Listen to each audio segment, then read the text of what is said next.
Okay, so this mind creates an image how life is, how it should be, what's right, what's wrong. And then this mind is comparing reality to the image, thinking that the image is right. The reality is not so right. It needs to be fixed to fit the image. And it fails over and over again. Welcome to the fourth session of self-inquiry. And here I'm asking some questions that you may want to find the answers for yourself by yourself before listening to Sarah's answers. So feel free to pause the video when you hear a question that is interesting to you or that you are not sure, and see if you can look within in your experience and reply it how you see it. That's all. Just checking how you see it. Hello, Sarah. Good morning to you. Hello. Good morning. It's been 5 days since our last meeting. And did you notice anything interesting or worth sharing?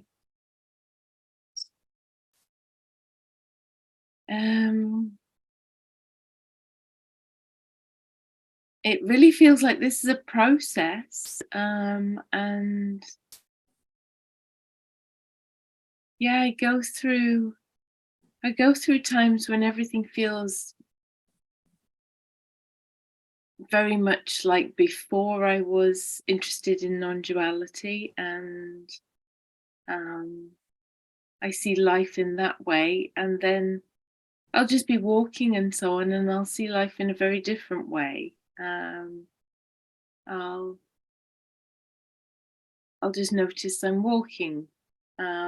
Well, yesterday, I suddenly looked up at a particular time and saw a heron, and I thought, I didn't choose to look up at that time. It wasn't. I didn't think now I will look up. It just happened. So yeah, I thought, well, that's interesting. There's so much that's just happening, and yet I can think I chose a lot of it, and maybe I didn't. Mm-hmm. Interesting. And last time I left you with the grief. There was a lot of grief coming up. How did that turn out? Yeah. What was interesting is that went away when I had to go and do some things, and then it came back again when it had space. And I think it's a bit more ongoing at the moment. I don't feel it, but maybe I will in this session again. I think it's it feels like I've lost something, or I'm losing something, or yeah, it's a strange thing. There are times over the past few days I've sat with it and just been with it, and it's been a deep sadness. Okay. Sometimes a bit, with intense physical contractions even in my body. So sometimes it's felt a bit too much almost. It hasn't been a bit too much, but it sort of felt intense. So again, that feels quite strange. Because I'm not grieving for anything that I know of. Right, but old patterns are falling away, the old connections are dissolving, and there may be a sense of loss, like an old friend left, longing. I wonder if it's that exactly, a loss of a kind of part of myself. Yes. Great. Okay, so what's cooking today? Let's look at that. Yes. I see we both have nice flowers. Yeah. That's a nice input in a pot. I went today and bought some. Okay. I bought mine a few days ago and I've been watching how they've been slowly opening. Again, just naturally, Mhm. independently, just opening. Yeah. Yeah, it's a lovely symbol, a nice confirmation Yeah. that you don't need to do anything to open. It's opening. Yeah.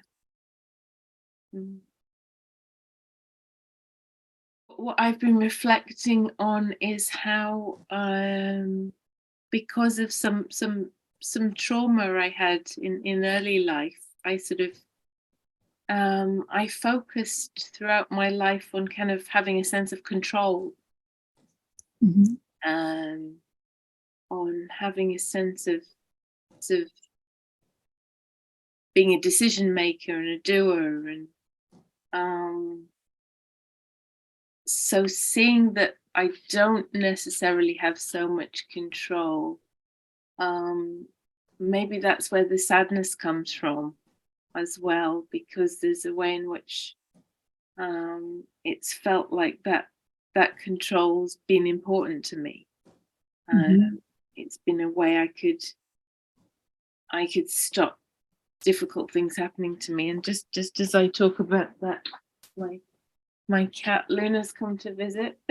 Oh, she's gorgeous. He's- He has a mind of her own.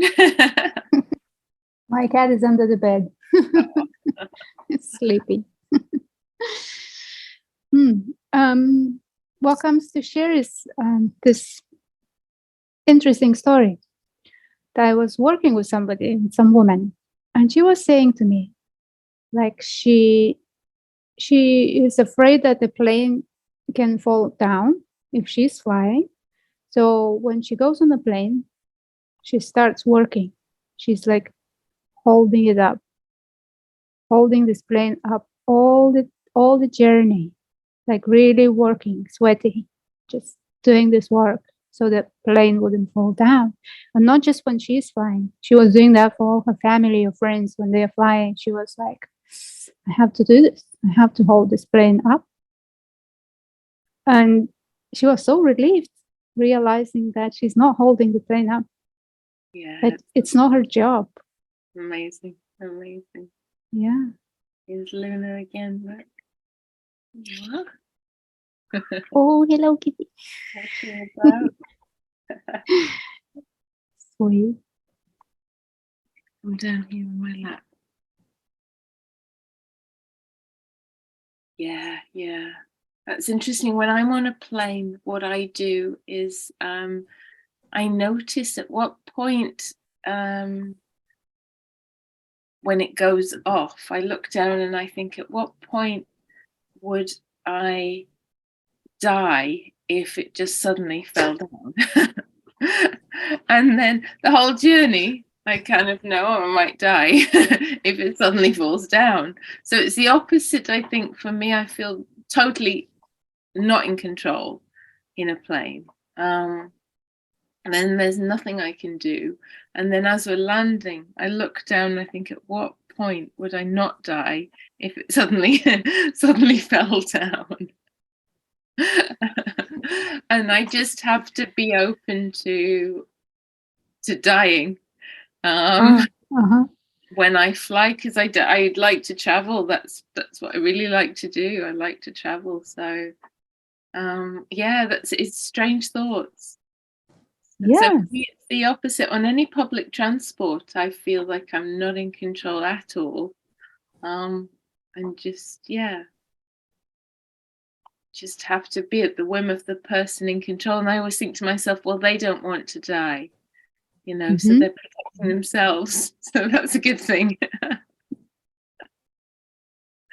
It's amazing the thoughts we come up with. It's just incredible. Yes. And not just the thoughts. I mean, if you just think that, it's fine. But if you start believing it and taking Yeah. it seriously, and it's so important, and that's what I am.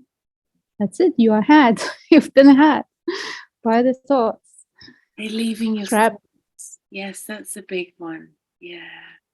I really have, I'm still working on the idea that my thoughts are not me. they're so sticky. I'm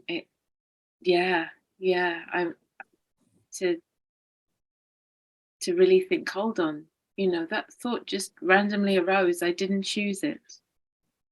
Any more than I chose my cat to come and walk around here. And yeah, if I'm not careful, the thought can just pretend to be me. And I can believe it's me. So there's this, just a little gap, and I can start to think. I don't have to believe that. No. And you can also see that these thoughts, they don't do much. They just come and go. Yeah. Yes. Okay, we have heard that these thoughts are so powerful. And yes, they are in a sense. Like they have a charge or electricity, magnetism. Fine. Yes, but a thought in itself is just a thought. It doesn't do anything. Yep. Like can a thought hand do anything? A thought cannot do anything. It's just something overlaid over the actual experience.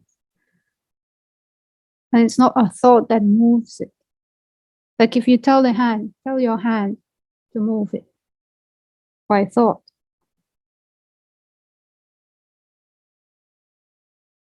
Yeah. Sometimes it won't move if I don't want it to, but then if I want it to move, then it will move. Yeah, but it's not a thought that says it's not a thought. Move. There's something else. Magic. Yeah. Thought is more like after effect. It's a description of what happened. It's also very, very easy to see in this metaphor of a commentator, like a sports commentator. Yes. Yeah, my thoughts very much comment on everything, but they really do. They have a slant, they're not just a balanced observer of things. They really have a slant, have a perspective, and comment as if that perspective is true. Yeah. Yeah, so just catching that. Yes, but like sports commentator is not affecting a game. Very true. Yeah, the players are in the field, they're doing their own thing.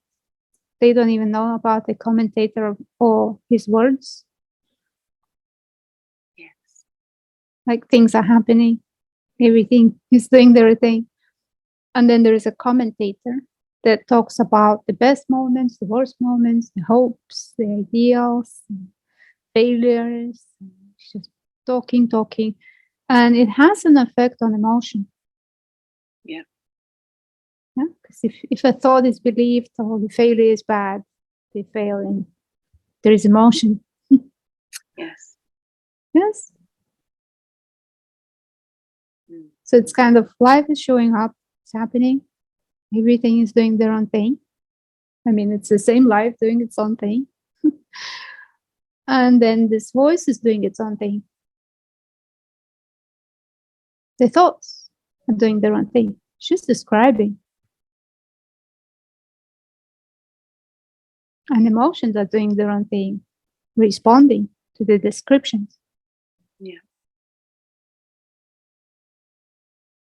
Yeah, it's not all directly related. One part of it could be very different. Yeah.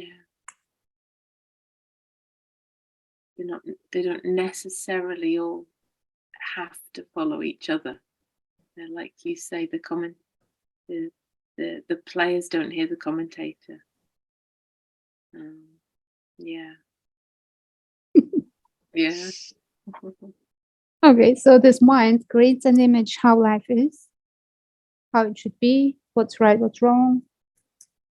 And then this mind is comparing reality to the image, thinking that the image is right, the reality is it's not so right. It needs to be fixed to fit the image. and it fails over and over again. But as long as that image is believed to be right, true, or truth, that's how things are. I know how things are. This is how it should be. Then there is a fight with reality when it's not how the image says it should be. Yeah, I've experienced that before, definitely. Yeah.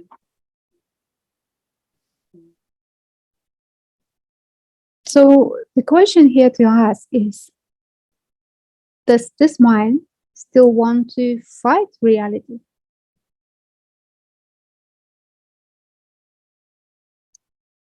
A good question. And if I'm really honest, I think there's a part that doesn't, that wants to be really open to whatever happens and to kind of give up fighting, which would be a relief, there'd be a freedom in it. And there's a part that's fearful, that fears that maybe everything would go wrong, everything would crash down, everything would be terrible, or maybe everything would be okay, but it would be a waste of time, a waste of a life.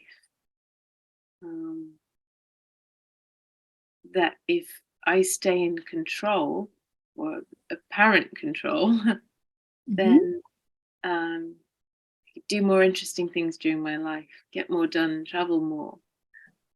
Otherwise, maybe I would sit at home all day watching TV, so nothing bad would happen, but it would be a waste of time.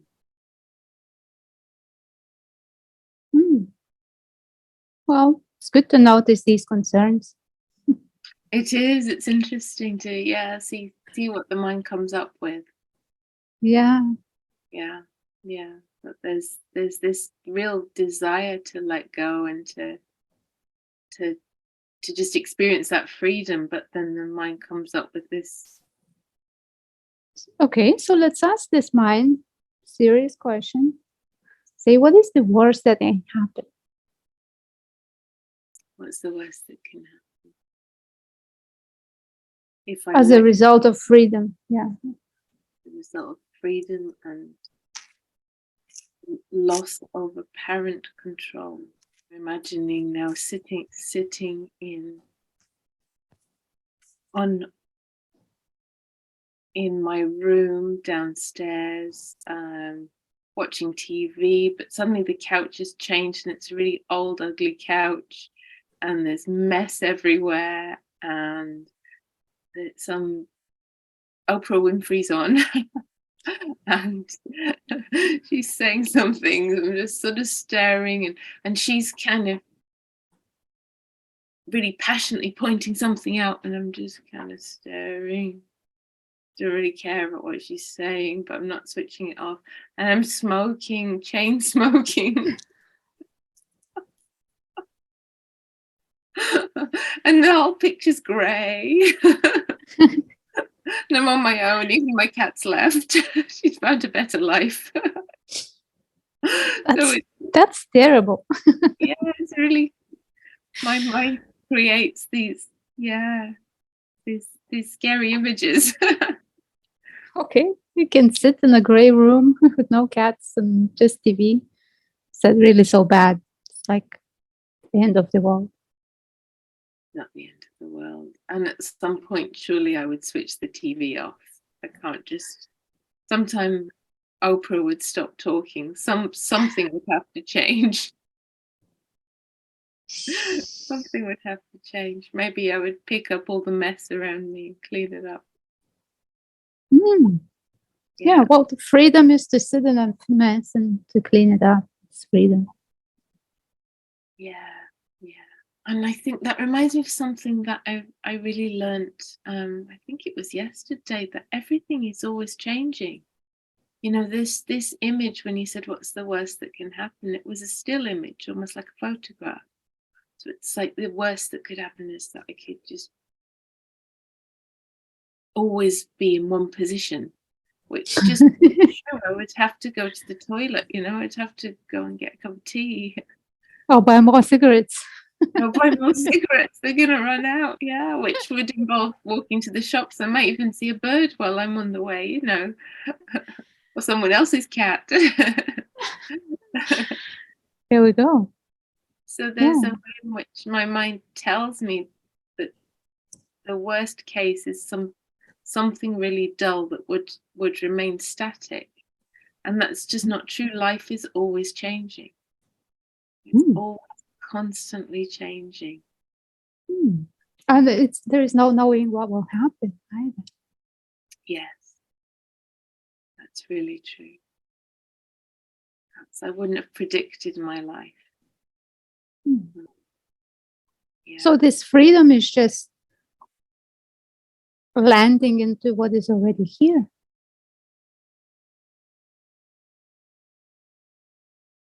By landing, I mean non-resisting what is already here.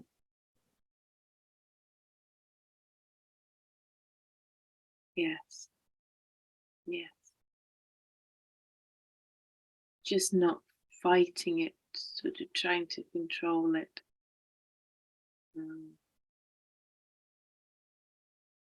Yes. Landing it's already here.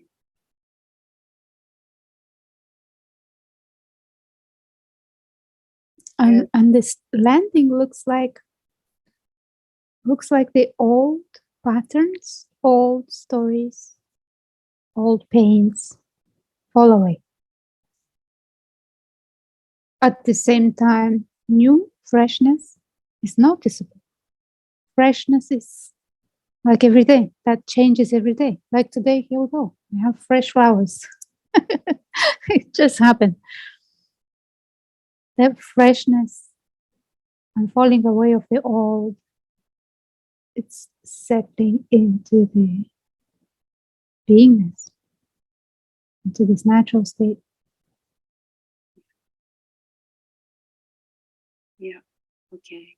I like the idea of everything continuing to change, because it does anyway, but there being a falling away of these kind of or holding on, fixating. They're not even fixed, they come and go, but fixating emotions and stories. Yeah. And is that scary, that old stories fall away? I was just going to say, that doesn't sound too bad to lose. To lose old stories and old emotions doesn't sound too bad. Yeah, because sometimes it's like I am my story. Like if I don't have my memory, what happened to me, what I did, what I achieved, what I failed, that's my identity. I can't lose that. Like somebody hurt me when I was 10 years old, and to this day I'm gonna hold the grief. That's me. That's my story. I was hurt.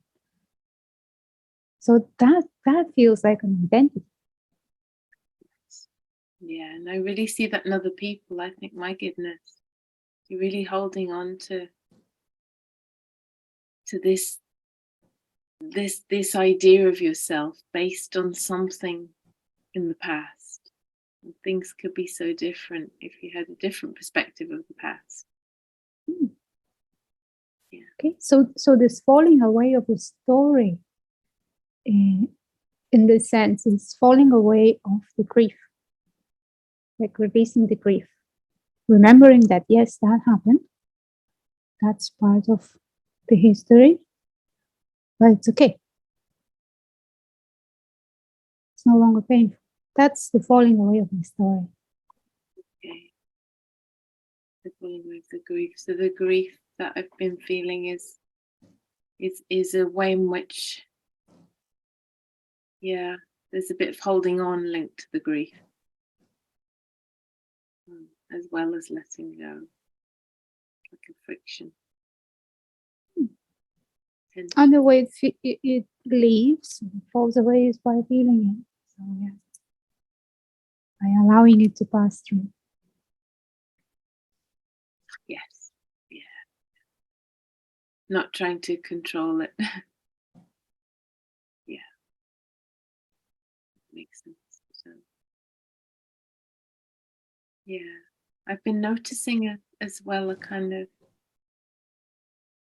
as I was saying yes to that, I was noticing what I've been noticing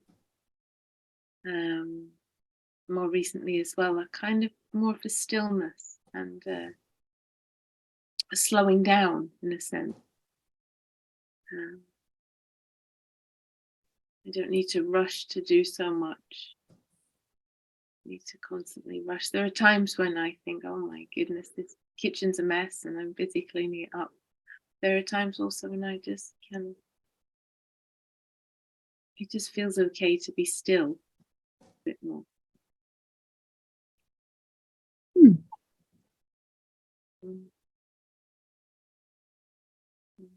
There's nothing wrong with being still, being slow. I suppose that our culture, our society sort of encourages us to keep doing things. And I've always been very much a person who does things. And in that felt a sort of sense of control. Okay, let's do one exercise. It just came into my head. Then maybe it will be good. Okay. So for that, you need both your hands. And you just hold them, and squeeze, and start squeezing. And squeeze hard, very hard, and feel how it is. That you are squeezing it, you are doing it, you're holding it, you're in control. Hold that squeeze. Just feel that hardness. Feel that doing. Okay, now release your hands. Let them rest a little bit.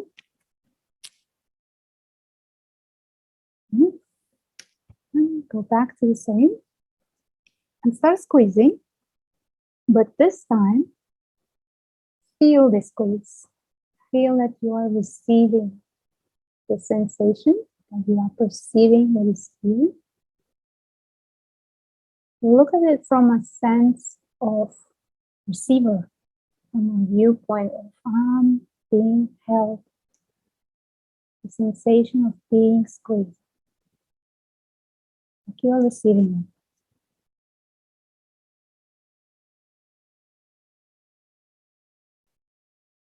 Okay, notice how it feels, and now let's open the hands again, relax them.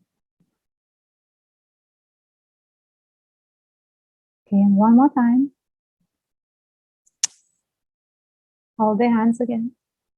And start squeezing.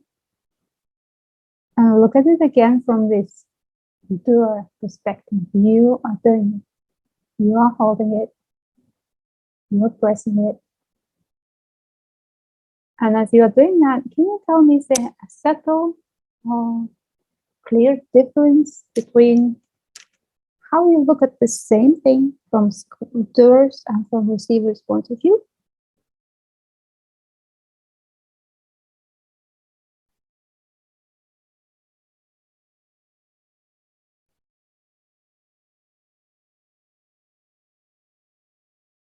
Yeah, there's a shift in perspective.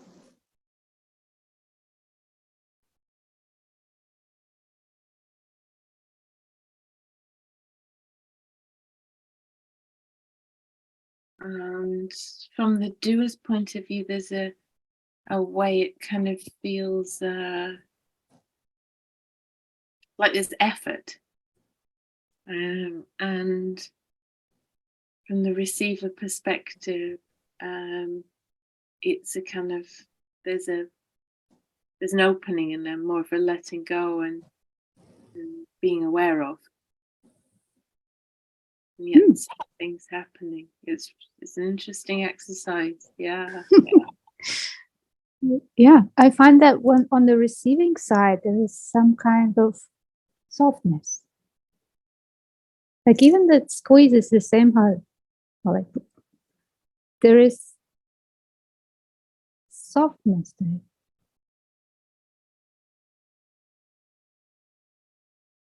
Yeah, I can feel more of the softness in the areas that aren't squeezing so hard. And I notice the contact more there. That's interesting. Interesting. Yeah. So taking this little tiny, subtle, maybe not so subtle, feeling how it is to do and how it is to perceive or receive. And look at everything. I mean, the light is here. Not doing it. It's perceiving it. The sound is here. Not doing it, perceiving it. The thoughts and feelings and everything is being perceived.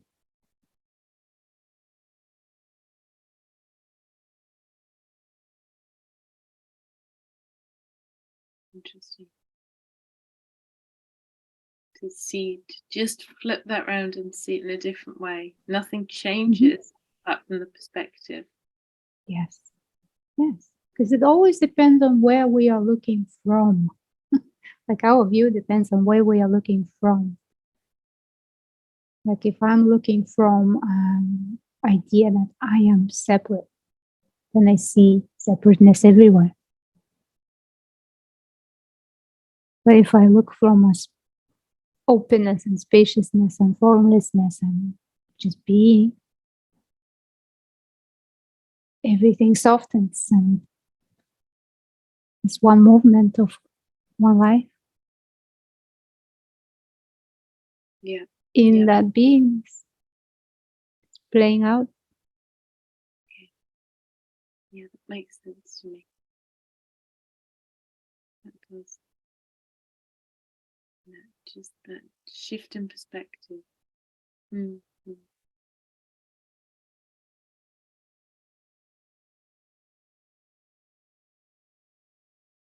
Yeah.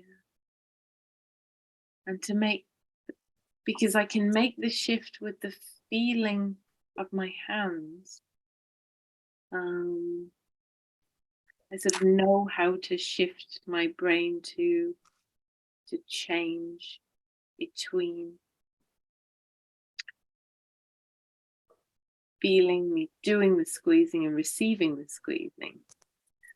I'm not quite sure how to shift my perspective into sort of the one life doing its thing. It's sort of I feel I'm almost, the button is stuck that's been pressed into see the world as separate things. It's like it's been pressed for so long, for 46 years, that it's kind of it's stuck there somehow. So shifting that, yeah. How would I shift that perspective? That's my question for myself.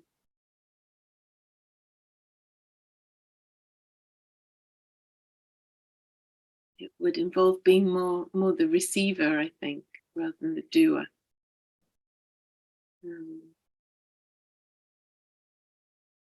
More of a kind of open watching rather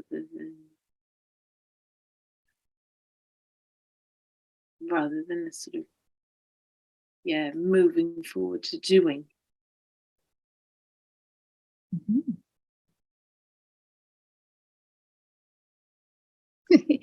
Another one. You know what silence is? Silence when there is no sound. Yeah. And you know that because it's obvious.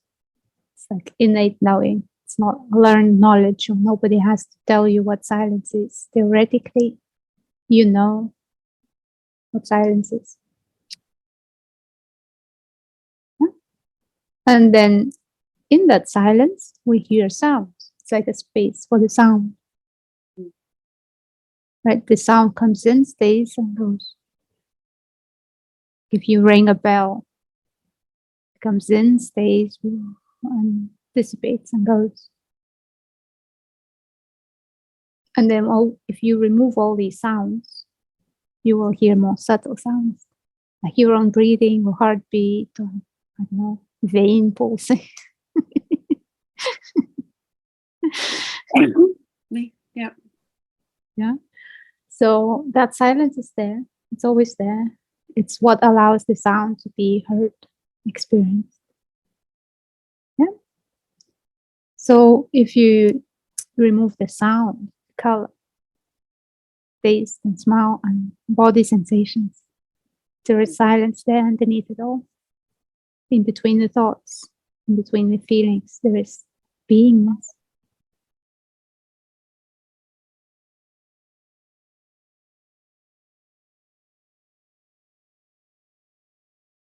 Okay. It's like the thoughts and the feelings and all the actions, and they're like the sounds. Okay, so it's not that you need to add in any silence. It's just it was always there, just covered by all the doing and the thinking and the feeling. In short, there is being prior doing, being prior action, being prior thoughts. And when all this noise is getting removed, when you can sit by yourself or yourself, just sit. You can notice that.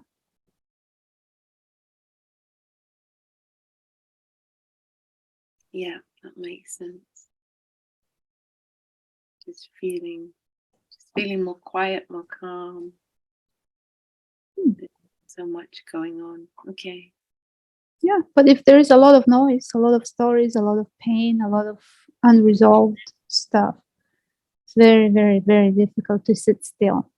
You may sit still for a third of a second before all these stories are. Yes, they just come out and come out. Mm-hmm. I've always found meditation quite difficult because I will just sit and then think, I need to clean the kitchen. I need to do this. I didn't remember to send that email. I've got to do that.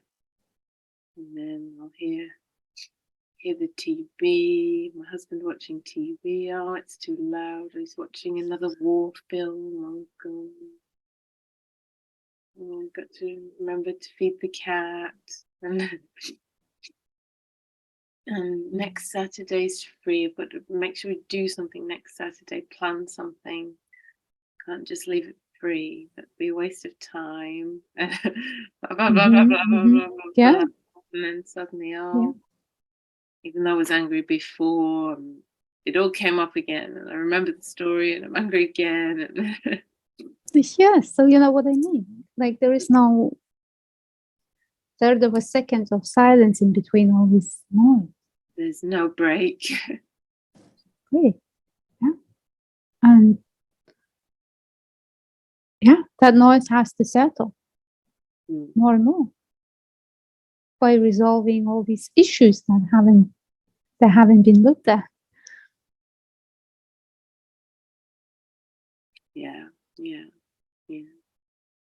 So it's sort of, the idea is that if I go and do all these things and keep doing and doing and doing and doing and doing, eventually everything will be done and there will be silence and stillness, but it's never true. There's always more to do, constantly more to do, more to do.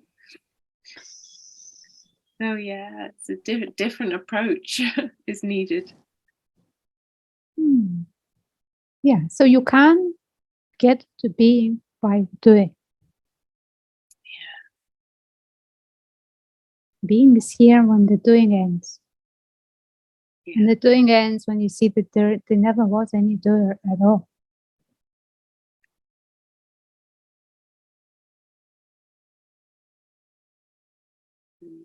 Makes a lot of sense.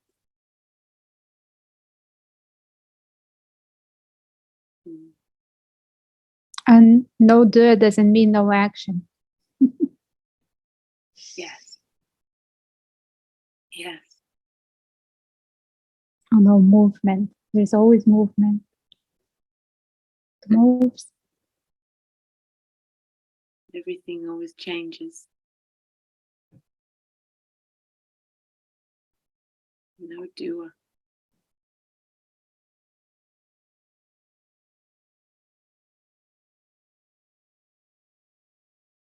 And when you see it, it's so obvious.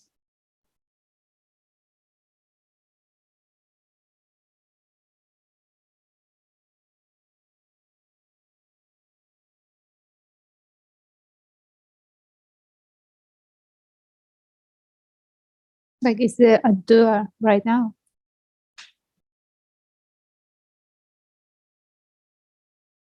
Can't find a doer. There's just thoughts to say, yes, there's a doer. Of course there's a doer. It's me. Let's say hello to it. Hello there. Great that you're here. The thought leaves again.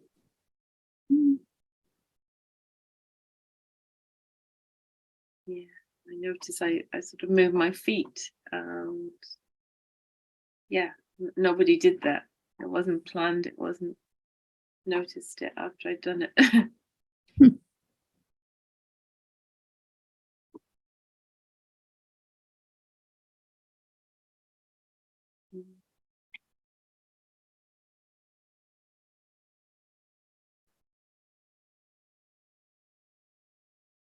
No doer, just thoughts.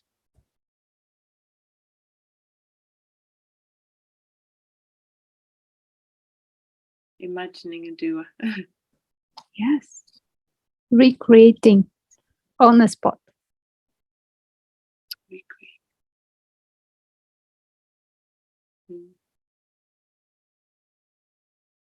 It feels quite strange in a way. It's the perspective.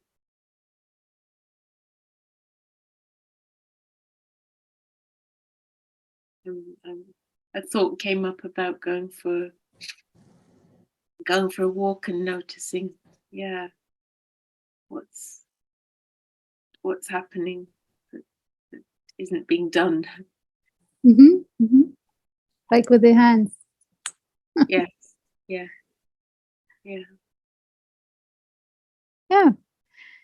If that is always here already, nothing needs to change. Nothing can change or will change in that way.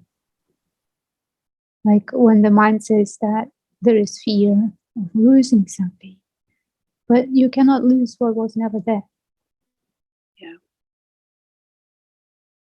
Like if I tell you you're gonna lose your pink elephant today, you can't lose it. I think you've said that before in an earlier session in some version, but now it makes a lot more sense somehow. Now I really have a real sense of it.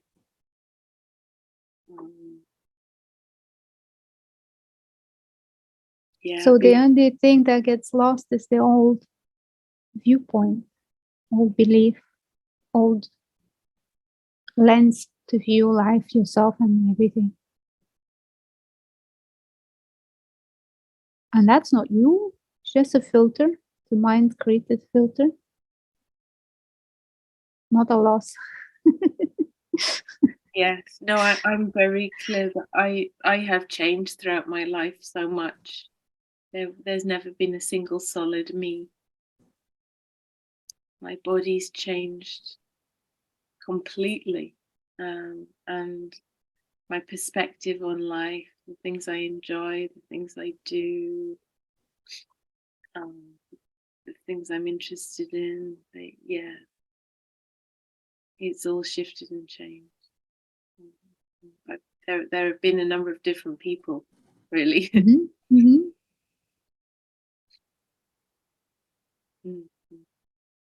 So there's nothing to lose in that regard. Nothing to lose, yes. It's just landing into what is already here. What is already here. Which is being present to what is already here.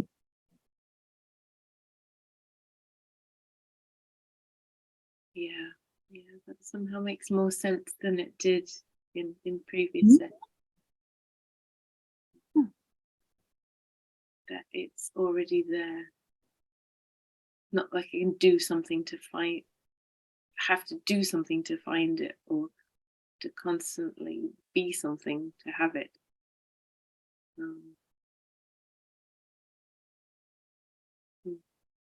Yeah. So if you imagine that big ocean, and there is a surface, the surface of water, and it's wavy. And then there is a depth. So the surface doesn't know of the depth. The waves, they're just waving. That's the nature. They're doing this. But there is depth. And the world is completely different there. So that waving is just the surface. If you look that, it's the mind, just waving. It's also the ocean, waving. But if you want to go into being, it's dropping down to the depth. Or still. Maybe some currents. Some big ugly fish. Yeah, there's apparently some huge fish right in the very depth of our oceans. Really interesting fish.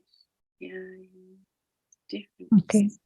See it from a different place. And you fall with the intention in the heart. The depth is there. Okay. That's the intention in the heart, not kind of leading from the mind.